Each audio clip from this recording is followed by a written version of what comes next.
Hey, listeners, what's going on? It's your boy Darren Green back with another one of these episodes. You already know we got to get into some things. I wanted to record this on Saturday because this was given very much late. This episode was very much late. Okay. It was a lot going on this week. I was working on some content. I was, blessed and highly favored on TikTok this week. I might add, that's all I can say. Cause they ain't finna revoke my payment. Okay. um, but I was doing a lot of work on TikTok this week, and then I just literally was like the end of the week. I'm like, oh my god, it's Thursday. We got to write notes, and I literally finished writing notes earlier this morning before I went to work. And the thing about my job, I am part time, and they have me working the PM shifts, which I'm used to mornings. Like, get me in a nice little 8:30 to 1. I'm out.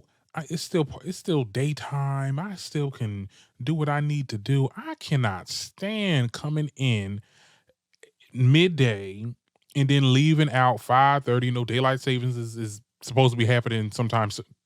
I think the 4th of this month, but it felt like daylight savings done started already because it's getting darker and darker real early. Okay, it used to get dark around like 7, 8-ish. Okay, it's starting to get dark around 5. Don't nobody want to do nothing. It's shorter days, but the days feel longer when you're on the clock. Today was just like all over the place, child. It really was. But I'm here. We got some things to get into. Before we get into some things. Be sure to, if you are watching this on YouTube, to like the video, leave a comment, because I know y'all will after this video, because we got to give the weekly recap. Okay, because girl, it was a lot of things that's happening this week. I'm so glad that, celebrity gossip was at an all-time high, but I'm glad that things panned out the way that it panned out, because I'm so sick of these blogs posting Blueface and Krishan all the goddamn time because they ain't got no damn content. So glad we got new content this week. So glad. Now, I did want to let y'all know some things, okay? Because I told y'all things was under wraps. I have an announcement to make, which now that I kind of think about it, it doesn't really affect y'all. The people that's been watching my show or listening to the podcast, there's nothing that's going to change except for the fact that starting December 2nd, the shows will drop every Saturday at 6 p.m. Okay?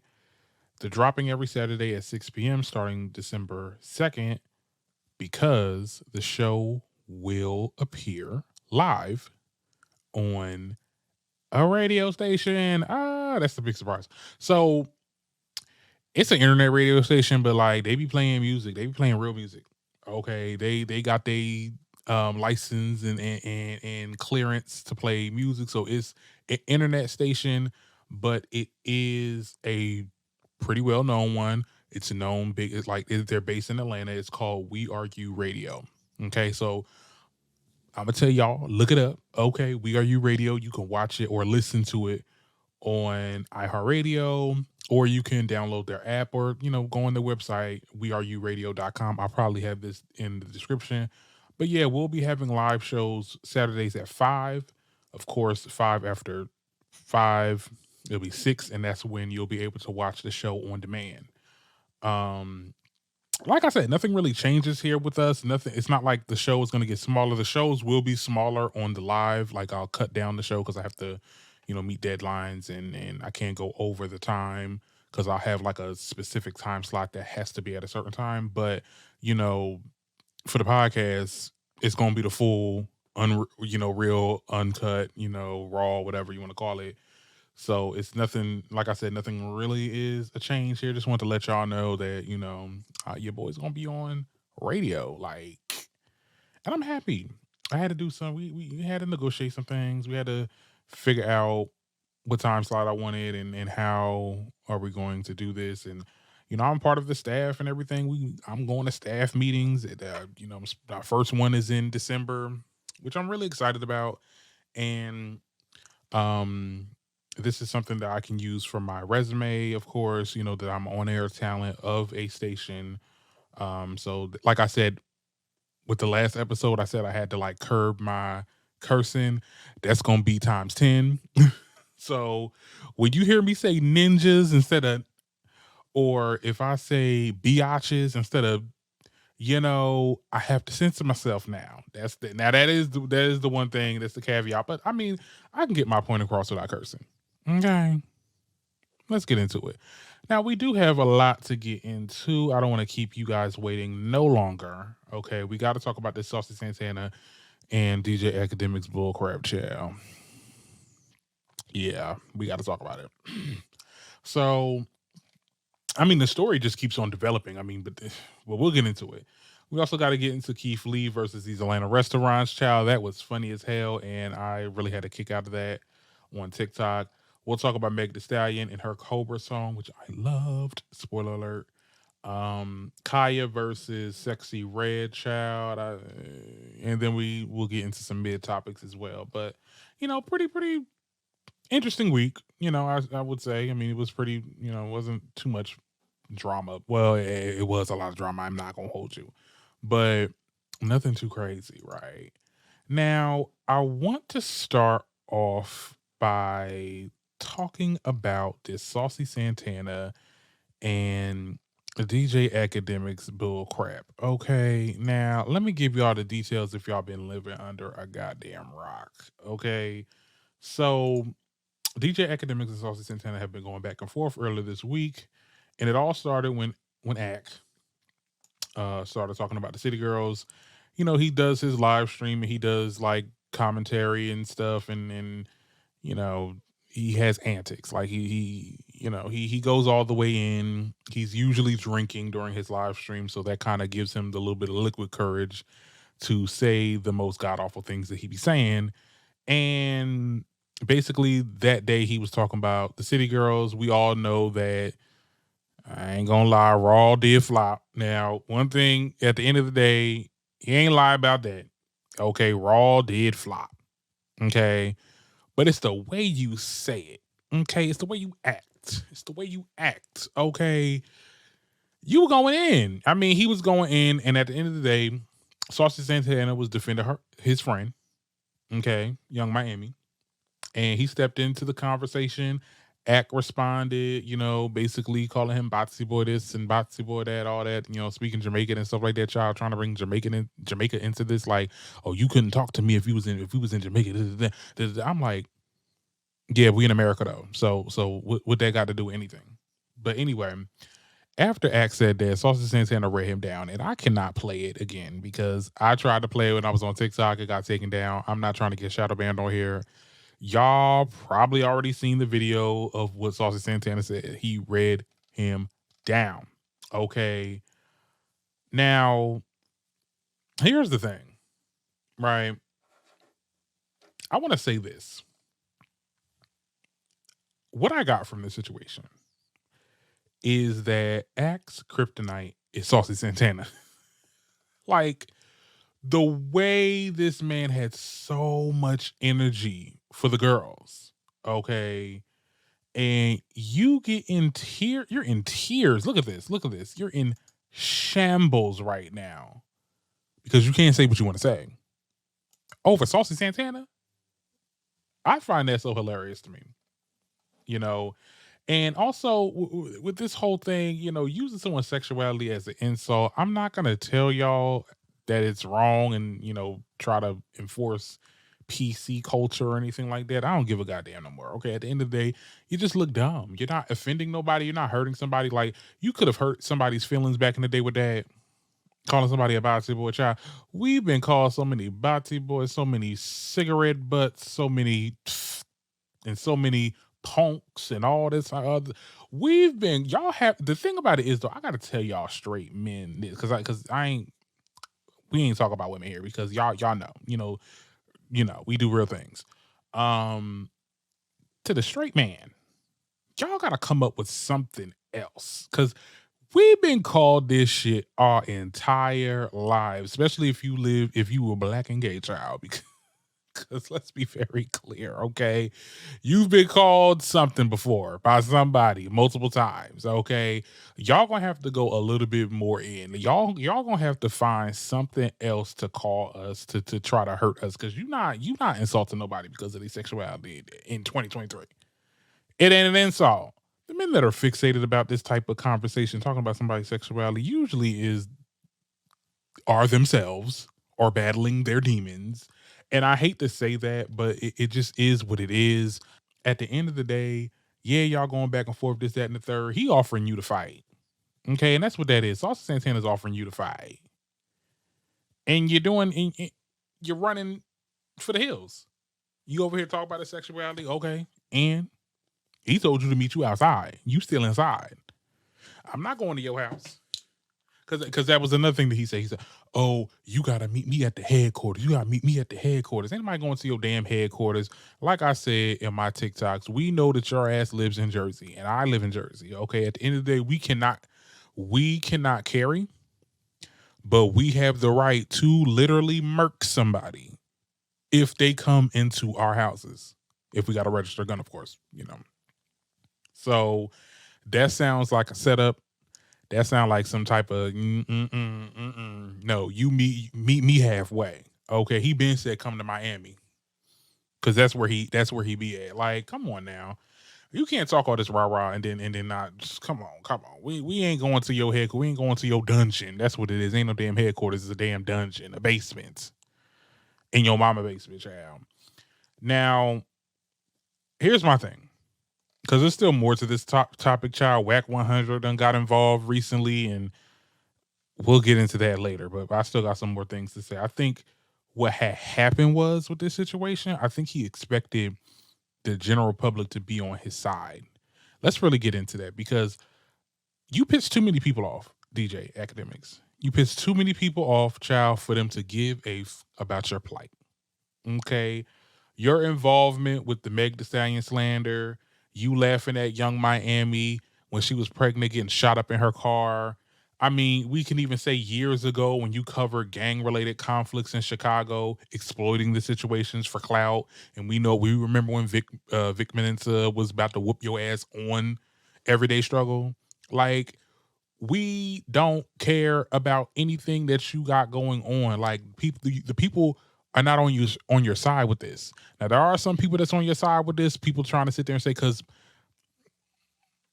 people are upset about what Saucy said to act. We'll get into that, right? But at the end of the day, people don't give a crap. For the most part, people don't care. People were looking for this type of situation to happen to you. You literally have pissed too many people off. This is the same story I said about Tasha K. You pissed too many people off. And don't nobody care that you got to owe Cardi B like $4 million. Okay, you piss off people on the daily. You always coming for women, and I don't care. Vlad TV, all them sit there and say, "Oh, well, act comes for dudes too," and have they little lists. You literally can count on your hand how many times act came for men. And mind you, because y'all mixing critique with slander. Okay, Akademiks has critiqued a lot of male rappers and people in the entertainment industry and this, that, and the third. He has critiqued male figures. But there's a difference between critiquing and slander. He slanders a lot of these girls. Like it's like it's like an extra added built-in misogyny when it comes to his takes on like female MCs and women in the entertainment industry and stuff like that. Like, let's be very clear. Like, and there's a way to do it without being like him. And I was thinking about talking about this, was going to scrap the idea, but I'm going to say it anyway.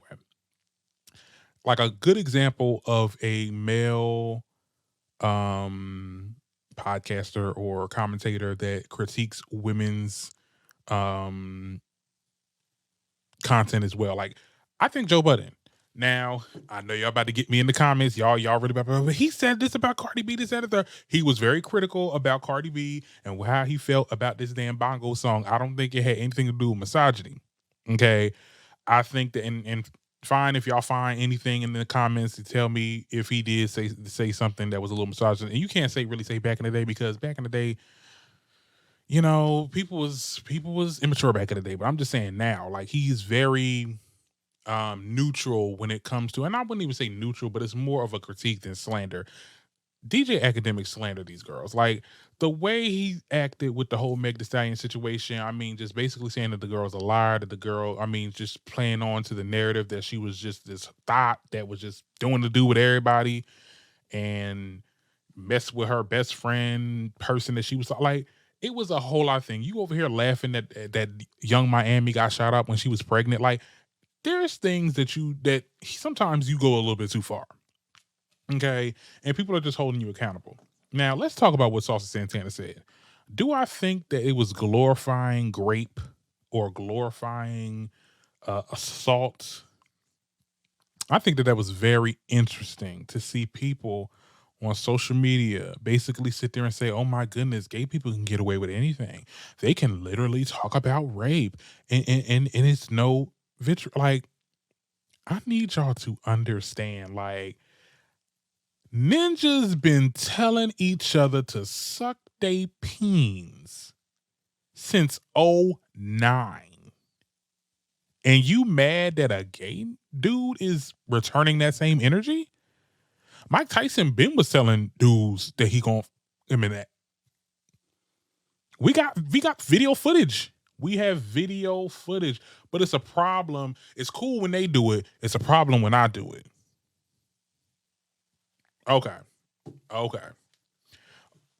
And it basically just it is what it is. Like rappers have been rapping about that type of stuff. When Saucy Santana says it, he was clearly being facetious, right? Y'all take his literal. And that's what I gotta say about y'all straight dudes, child. At the end of the day, it's very black and white.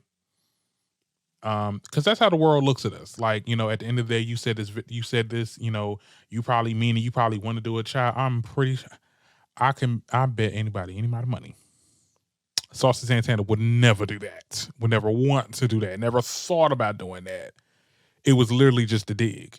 And y'all know this. And I don't even know why I don't even know why I'm even saying it. Because y'all know what the deal is. Y'all just wanted to be mad about something. Y'all wanted to fault. Y'all wanted to make Saucy the bad guy in this scenario, when really in all actuality it was freaking DJ Akademiks who started this whole thing and is continuing to start this whole thing. Okay, because as we, you know, proceed, now WACK 100 got into it, talking about something he know a bisexual man that can fight Saucy Santana.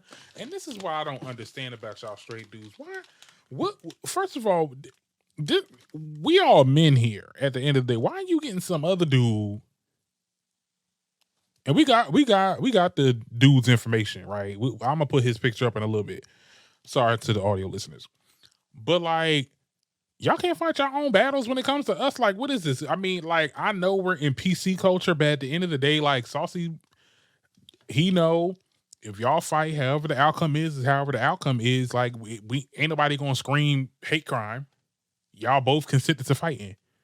Anyway, I'm gonna play this interview. Tanner said something to bro. He can't deal with that. I need you to run the fade for me tonight.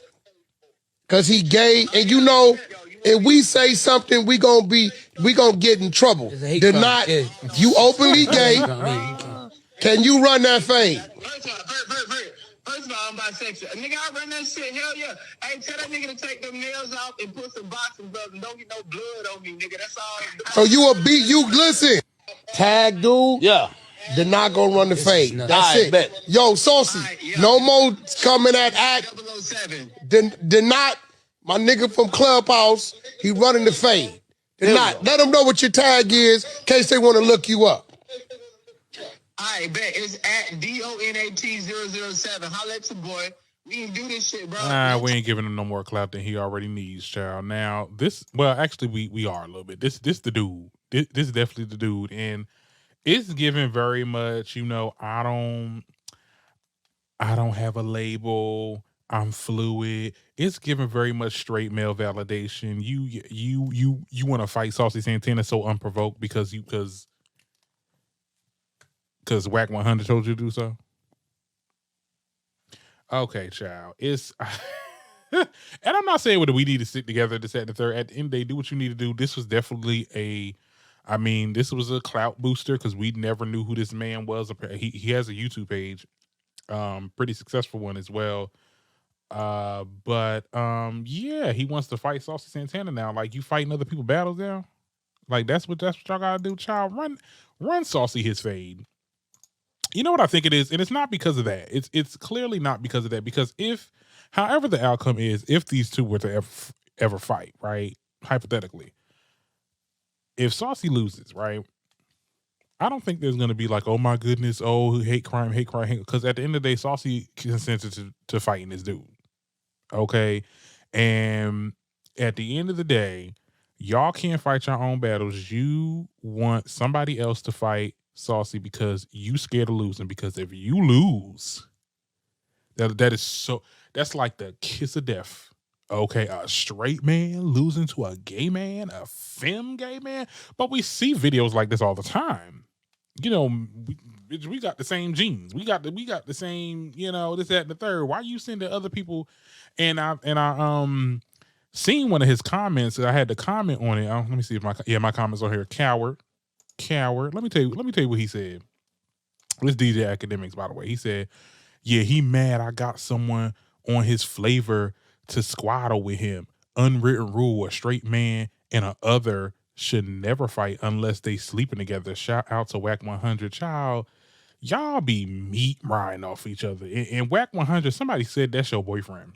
This Dante 007 guy.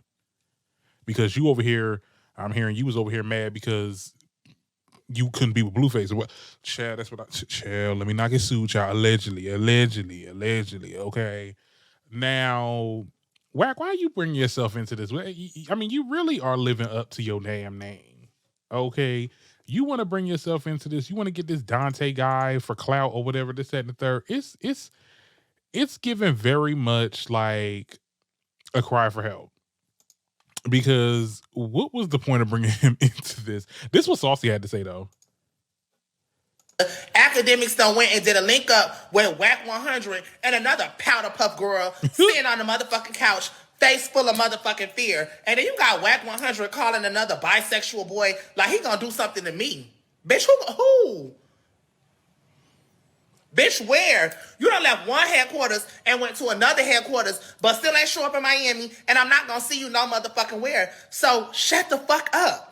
And I was gonna leave you alone once you started motherfucking crying. But since you wanna keep chatting and you done did a whole bad bitch link up, I got something for you. And WACK 100, you a bitch. That's why he came and found you. You a bitch ass nigga too. You was the manager that's in love with Blueface that was mad because Blueface go with Krishan, right? That's you. Mad at a nigga about his bitch. All y'all suck one. Honestly. They be doing that. But anyway, yeah, I mean, all that in a bag of chips. Saucy, you know, I never really was a fan of Saucy until now, child, because the way he gathered these dudes, child, I have to stand. I cannot not stand. Okay. So I think this is gonna die out. They're gonna, you know, DJ Akademiks he's gonna always get the last word in. He always wants to talk, this, that, and the third. Do I see things getting physical? Maybe. I feel like that dude, this Dante dude, he might fly out to Miami to find Saucy. I mean, you know, he looking for a next moment or whatever. Jump his ass. Anyway. Cause look. Shit. Cause why you bringing yourself into this? Like, that's just so whack to me. That's some whack ass shit.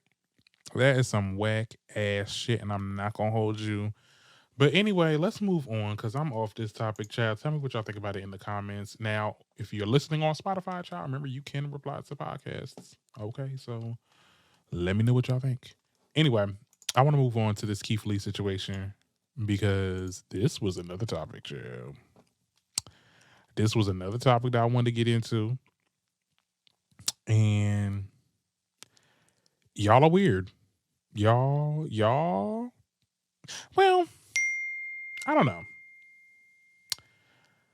Here's the thing, right? So popular TikTok creator Keith Lee has gotten real candid online about his ventures, his touring to the Atlanta restaurant. So this, if y'all didn't know, Keith Lee, he is like an MMA fighter. What I'm not sure what I know he used to fight. Like I'm not sure if it was boxing or MMA, whatever. Y'all correct me in the comments or whatever. But now he has used his platform to become like this TikTok critic. So he goes to different cities around the country and he does a review for restaurants, preferably black owned restaurants. And basically he started touring Atlanta restaurants. And he had a lot of great moments with different places. Unfortunately, two restaurants in particular caught the attention after Keith Lee detailed how he was not served by the two of these restaurants, those restaurants, including OLG and The Real Milk and Honey. Okay. And he detailed a lengthy statement on why things didn't work out. I don't remember what the problem was with Milk and Honey. I think that I think it was the same thing as OLG. It was like a wait time or whatever. So what these restaurants do, they have these people, and I can attest to this because I actually spoke to people that actually went to these restaurants. They will have regular people wait hours before being seated. And whenever there's like a high profile person, rich person, celebrity, influencer, this, that, and the third, they're seated in minutes, basically. And Keith Lee doesn't like that. He wants to have his experience as authentic as he wants it to be, like it's a regular person. And basically, I know with OLG, his wife went out to to start out some reservations or whatever to get a place for them to eat or whatever. And they said the wait time is an hour and 30 minutes. So he wasn't feeling that. So he went in there. He tried to ask for takeouts. They weren't doing takeouts at the time, so it was just like a lot of stop signs. I was just like, okay, y'all don't do takeouts. OLG, y'all don't do takeouts on the weekends, child. So he ended up saying, well, at that point he was inside, so they was like, oh, we could seat you in 5 minutes, but it was because they knew who he was. And my whole thing is, I think that that's very elitist to offer a seat to give like a person that's more high profile or rich or whatever, this, that, and the third, like the special treatment, like they can be seated in 5 minutes. So if a person can be seated in 5 minutes, then the people that's out there waiting don't have to wait an hour and 30. And I remember we spoke to, when I was on live with Medusa and El Teddy, and El Teddy actually went to OLG and they detailed how the restaurant wasn't even that packed and I still was waiting an hour and 30 minutes. What was the damn holdup? Like, and what I'm thinking is it that y'all don't want too many people inside, and that means y'all gotta like cook a lot? Like, y'all want to have people sit down and, like in certain, a certain number of people, so y'all don't have to overload the kitchen or whatever. My thing is just hire more goddamn cooks. You got the space. Atlanta has a lot, like the lots that these restaurants be having, hella space. Okay, hire more cooks if that is the problem. I ain't get that. But anyway, it went viral. Everybody was talking about it. Everybody was detailing their experiences, their similar experiences. And the thing about it is, here's my thing. I'm against any slander of black-owned businesses just for the sake of, slandering a black-owned business. Let's be very clear. I don't do that. I think that it's really hard for us to get businesses off, to get our businesses off the ground as it is. Let's be very clear. It's difficult. I'm also opposed of letting businesses slide when they do some clown shit. I mean, come on. Like, at the end of the day, just because we supposed to represent, we supposed to uplift our black-owned businesses, but that don't mean we can't hold their asses accountable when they doing some bad business. And if you come to and this is what Keith Lee did. If you come to me and say you want me to give you an authentic review, and I give you that authentic review, what you thought this was? Y'all clearly didn't pay him. I'm just saying. Because I know, look, and I know of restaurants to pay influencers to actually come into their restaurant and eat like a meal of theirs. They be buying that damn Shark Boy. You know, that big ass black dude that be dancing and be freaking eating the way he be eating. Okay, there's restaurants. I know a restaurant in my own city that bought him. Okay, let's be very clear. But Keith Lee cannot be bought. You ask him to come to the restaurant, he gonna come to the restaurant and give you his authentic view, his review. So that's exactly what happened. I don't know why. I mean, I get why the companies are upset because we see the Real Milk and Honey make their little video response, kind of basically saying like, "Oh, who is him? Who is Keith Lee this and the third?" I'm like, "Bitch, who are you?" Okay, because I didn't even know that damn restaurant exists until he said something about it. Like, and I think it goes back to the fact that we have this thing in the community. I'm talking about the black people. I'm talking about the colors right now. Okay, colors, listen up. We have this expectation, this unrealistic expectation that we must overlook our problems in people and different businesses because just because it's black owned, just because it's a black, like, you know, we can't put each other down, this, that, and the third. Girl, if I'm getting bad business or you treat me wrong or you a toxic ass individual, I'm gonna put you down. I'm sorry, I don't care who you are. I don't care if you're blue, black, purple, orange. Let's be very clear. You know, I understand when you know, we sometimes we do have this crab in the bucket mentality, and we should be a more united front. But just because you have the luxury of starting a business and because a lot of these people they start businesses for aesthetic. Okay. Customer service is not even is not at an all-time high. I don't care where I'm at. I don't care how good or bad the food is. Bitch, if you giving me some bad customer service, I ain't never gonna come back. Cause part of a good restaurant is not just having good food. And mind you, looking at OLG reviews, child, the food ain't that good either. So I'm getting bad service and bad food. Bitch, you think I'm gonna show up? Hell no. Like, y'all have to prioritize customer service. And if that's not something that y'all want to do, then y'all in the wrong field of business. Because that's what a restaurant is. Part of restaurants, they're a lot of, when you look at like the bigger restaurant chains, like a Olive Garden or a Red Lobster or Applebee's and shit like that, they strive and they get their people that work for them to have good customer service. You get fired if you have bad customer service because we want to bring people back. And that's why they get millions of customers every day and the food be okay. Like, Applebee's food is mid, but I bet you they have way more customers than these little bitty, well, it depends. With the small businesses, it depends on who you are. I mean, people are still going to go to OLG because it's candy. People are fans of candy. People are more of a fan of candy than they care about having food that's probably not all that. I mean, let's be very clear. People have complained about the food there, but people still go because it's just it's who you are or whatever. But my thing is this. I think that when you think about the bigger chain restaurants, they last longer because of their customer service. They prioritize on their customers. I feel like with these businesses, and when people got in them comments talk about some y'all prioritize aesthetic over a good business, like y'all be having the damn green grass walls and goddamn the neon light colors and stuff like that. I'm like, girl, there's a couple of restaurants in my town that's like that as well. But like, y'all prioritize over that, like the way it looks and the fact that you have a business rather than giving the people good customer service.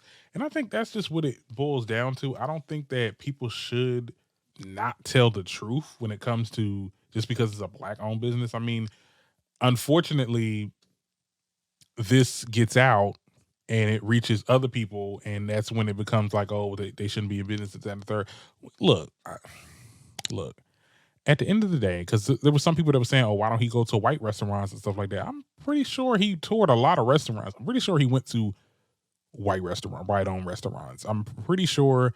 And if he hasn't, he's probably going to do it in the near future. And at the end of the day, there's people that complain about restaurants, whether they black-owned, white-owned, or whatever owned. Okay. He said what he said. He didn't lie. And these companies need to do better. I love that Candy responded, even though she didn't really address the problem. She just addressed one aspect of the problem. And yeah, I guess that's all I have to say about that situation. I did talk about it on TikTok. Got a lot of traction. Okay. People are upset. People don't. This is going to leave a stain on Atlanta restaurants, child. Now, every time when somebody go to Atlanta, they said, child, let's just go to Applebee's or some shit. Like, at least we'll be seated. Because let me tell you something. When you get to Applebee's, you sit down quick, fast. Okay. You in there with less than 5 minutes. Let's be very clear. I don't know. I don't know. And I do want to see these companies thrive, and I was rooting for Candy. Me and my mom said anytime like we say we go to Atlanta, we definitely going to OLG, we going to Blaze. But now it's just like, and it's not even just Keith Lee, because let's be very clear.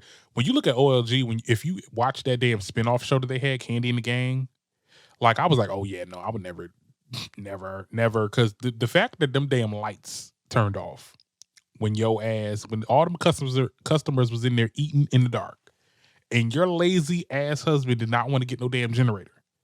I said, what type of Shake Shack? What type of child? Girl, I was like, girl, I ain't never eating at no damn OLG, child. I'll probably find a Red Lobster down there, child. That'll suffice fine. But yeah, let's move on, child. All right, let's get into the news and music, child. We got to talk about Meg Thee Stallion in this Cobra song. Oh my goodness, I watched it this morning. It got, I got my whole life. I got my entire life watching and listening to this song. I definitely add this on my playlist. I don't know if this is a single to a new project or she's just coming back with a song or whatever, but it's cute. I love the beat. Lyrics, okay, now here's my thing though. I definitely still feel my only gripe, okay, and I don't want y'all, look, I'm being critical, I'm not being slanderous, okay? There's a difference between what I'm saying and what damn academics, that damn mouse is saying, Mouse Couture. The cadence and flow is still the same. Okay, I said it. But I did enjoy this song though. I did enjoy what she had to say. I was more intrigued into the lyrics. She was talking about her alcohol addiction that she said she, basically addressing her, drinking, being depressed, and actually contemplating suicide.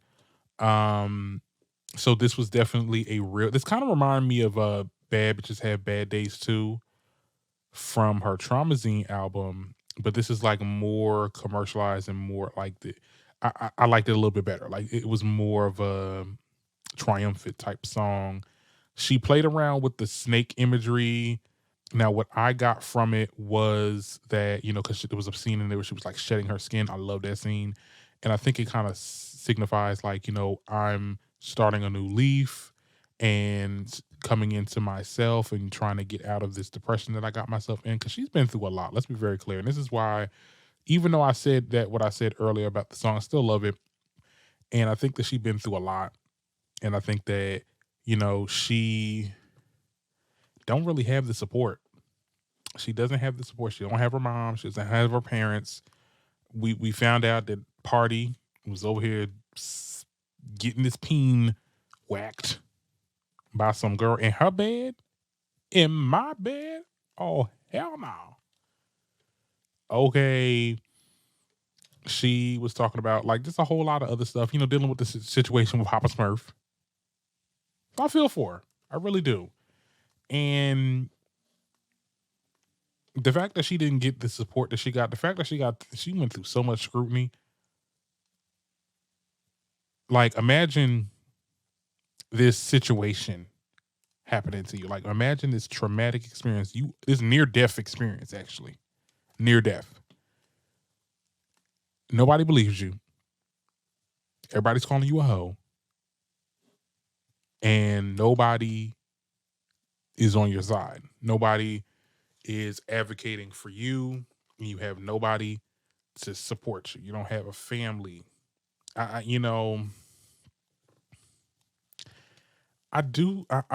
feel bad for her. And I mean, in some instances, people say, oh, well, no, she rich, she famous, and the third, she got it. She got it all.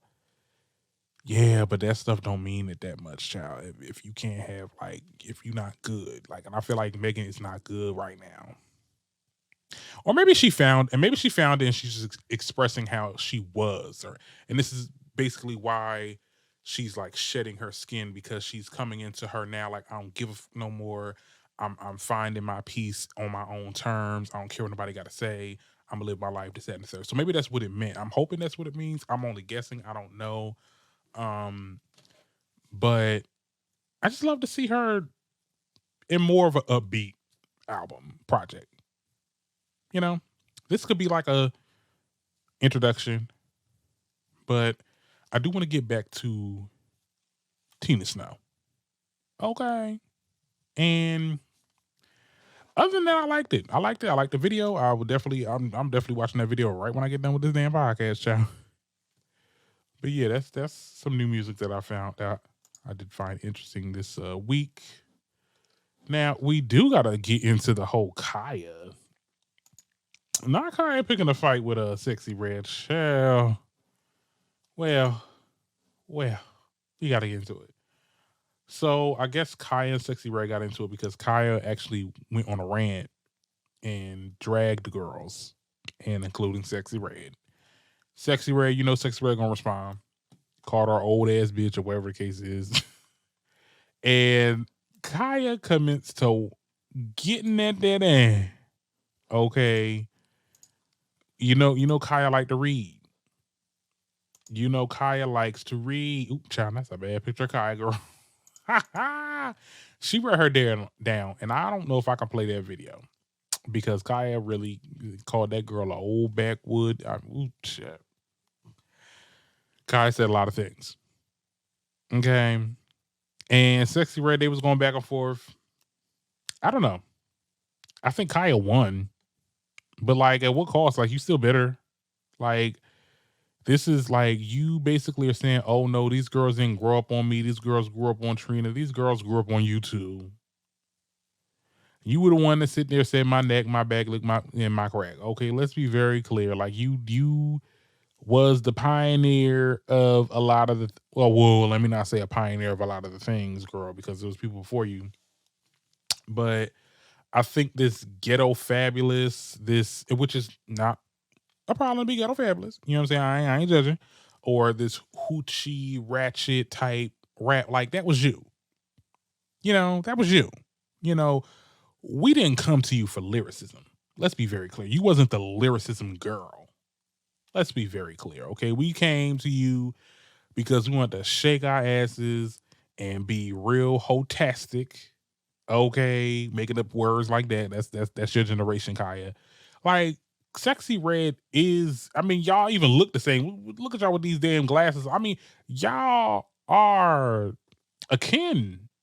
You just mad because you not in it no more. Your time is up. Your 15 minutes is up. Sexy, look, I ain't gonna lie. Sexy's on her 10th minute. 5 more to go. Let's be very clear. I'm not, look, I'm just saying. But Khia, don't act brand new, girl. We know, girl, these girls is raised off Trina. These girls is raised off Trina and you. Y'all were akin. It's giving mad. It's giving very much bitter old, person that you can't do what you did back in the day. You over here charging people for pictures when they see you and they want to take a picture with you because you Khia Thug Misses. You charging them $5. And that's all you got. You get behind that little screen and you read people, and you can read people real good. I think that's the only thing that you really could do successfully, because I laughed. I got my entire life watching that whole Sexy Red video. Girl. Child. I got my entire life. But at the end of the day, like, you still bitter. Said what I said. Anyway, let's move on off that topic. We got 2 more topics to get into before I get out of here. They saying Khloe Kardashian blackfishing. Let's see it, because Halloween happened, and the girls was the Kardashian sisters was dressed as the Bratz dolls, and people was like, "Girl, who black woman is this?" They didn't know if this was Jessie Nelson or Victoria Monet, child. I didn't know who this lady was. When I seen her on my Twitter page, I'm like, who is yes, queen. That ain't no damn, that is Khloe Kardashian. Now, people saying she was blackfishing. I don't think she was blackfishing. I think that this is maybe a couple levels down in the complexion here. Maybe she tanned a little bit. I don't think this is blackfish, or maybe because she got her lips a little plump, so it does look like voluptuous, and it does give off the, very ethnic looking. She looks very ambiguous. But my whole thing is she just don't look like herself. Like this is not Khloe. And I know every year we like to sit there and say, oh my goodness, Khloe changes her face. This woman is a woman of many faces. Okay. But this right here, this is almost scary because this looks nothing like what she used to look like. And I'm not saying what she used to look like back in the day when she was up. Girl, let me stop. Let me stop. I'm saying like a couple years ago, like I'm saying like a couple months ago, actually. The girl looked different. Like she looks like a whole new person. I think that that's very scary. Like, Khloe, are you not scared that when you look in the mirror and you see, like, if I look in the mirror and I see something completely different, whether it's, sexy or not, you know what I'm saying? I'm gonna be scared as fuck. Like, my only F-bomb. I'm gonna be scared as hell. Cause like, who is it? Who is this person, child? And I said this on my TikTok. I said, it's so crazy that each generation of people are going to remember a certain version of Khloe. Like Khloe had, like, it's almost like the Michael Jackson effect, child. You know, when they do all them side by side pictures of Michael Jackson and his evolution to what he turned into. I really hope at some point, Khloe, we got to put the knife down. We gotta tell that doctor, retire that doctor. Please retire your doctor, because you keep on cutting your face, you keep on doing this stuff, you're gonna look like Michael. You're gonna look like that damn cat lady. That girl that wanted to look like a damn cat. I forgot her name. I mean, it looks good. And my thing is, this is not that it looked bad. She looked good. She looked good. Body T, face cool. Face card is not declining right here. But like, girl, you look completely different. Like, it's just, I don't know who this person is. Like, she's gonna look so unrecognizable, child. Child. Her child ain't gonna know who her mama is. I'm like, who this? This ain't my mom? Girl, but tell me what y'all think about that in the comments. Now, my last topic before I get up out of here, child, is none other than Quinta. Because this kind of pissed me off too. Where's this video at, child? Why are you asking this girl? Why are you asking her to put in a school shooting episode at Abbott Elementary? I think that is so stupid. Let me get into this. Let me get my headphones off because I can't. So, basically, Quinta Brunson has been asked this question multiple times from colleagues, or I wouldn't even say colleagues. I would say people in the network or fans or just interviewers like Glam Magazine, asking her, would you ever do an episode, like an episode that's centered around school shootings, which I don't understand. Why do y'all want to see that? Why do y'all want to see kids? Why do y'all want to simulate that? Why would y'all want to put the kid actors that act in this shit? Like, I'm pretty sure these kids probably acted in some movies, okay, by now. But like, to put them through something like that, like, that's just, when we had to, like, because my generation was the generation that started the whole lockdown of fire drills. Like, we had fire drills and then we had the lockdown that were like drills. And I remember they would never let us know. And that was so scary too. Y'all used to traumatize the hell out of us. We would always have, it would be like a secret code that only the teachers would know. And they would tell us, you got to hide in the room. You got to hide in the room. I'm like, and you would never know if it really is like an active shooter or if it's like something going on, bomb threat or whatever the case is. But we had to, like, because what they want to do, they do it because, and I get why they do it, but it still kind of traumatizes us a little bit. Like, they do it so that when the person, whoever the teacher is that is monitoring the classrooms, make sure they're hidden, make sure the kids, because I was in elementary school when they started doing this, and we had like little closet areas where we put our book bags and stuff like that, and that was a good place to hide.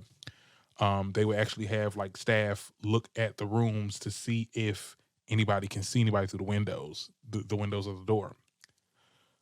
I don't know why I'm going too far into this, but I'm just saying, like, it was a traumatizing time. Why would y'all want to have kids do this? Why would you want to see that? And this is y'all true crime genre loving bitches. That is what it is. Y'all want to see it's something about, oh, this traumatic experience is so, so bad. Let's make a movie out of it. Like, like it's just it's so weird. Like I get certain situations where, people want to make it into entertainment and they want to do like a movie about it. If y'all want to do a school shooting movie, go ahead, do that. Whatever. I ain't watching it. People ain't gonna watch it, but some people are probably gonna watch it. I mean, you can watch 13 Reasons Why child date. I mean, there's child trauma dumping and freaking glorifying. I wouldn't say glorifying, but it's a lot of trauma on that show. But like, I don't know. I mean, Abbott Elementary is like supposed to be what I say is like an escapism to, you know, because I know when I watch it, it kind of reminds me of how it was like when I was in grade school. Like it kind of reminds me of like, the teachers and you're learning and how the teachers had their little things, their little quippy remarks to each other. Like it was like it's quality, it's comfort watching. I don't want to watch a school shooting that on that show. I don't know why y'all keep on asking her for it. It's just to me, it's just stupid. But I'm pretty sure they're gonna keep on asking her. Okay, because she's the lady that is doing a show about schools, and that is a pressing topic, and people are talking about it, and people want to spread awareness on it. But girl, it's enough awareness. We know about this. This happens a lot. It needs to stop happening. I don't think showing it on a TV show is going to stop it. So I don't see what's the point. But anyway, y'all will tell me what y'all think in the comments, and we are done for today. I hope you enjoyed this episode. I did as well. Like I said, I will be on the radio soon. That is the big announcement, child. We're going to be on We Are You Radio. The link will be in the description if y'all want to check out their website. They have a really good show and a really good lineup, and I'm happy to be a part of that. So I hope you guys, show up and show out on the 2nd of December around 5. I'll let y'all know. I'll probably do like a promo video because I've been working on some things with them, and yeah, the sky's the limit. Thank you so much for watching, and I will see y'all next time.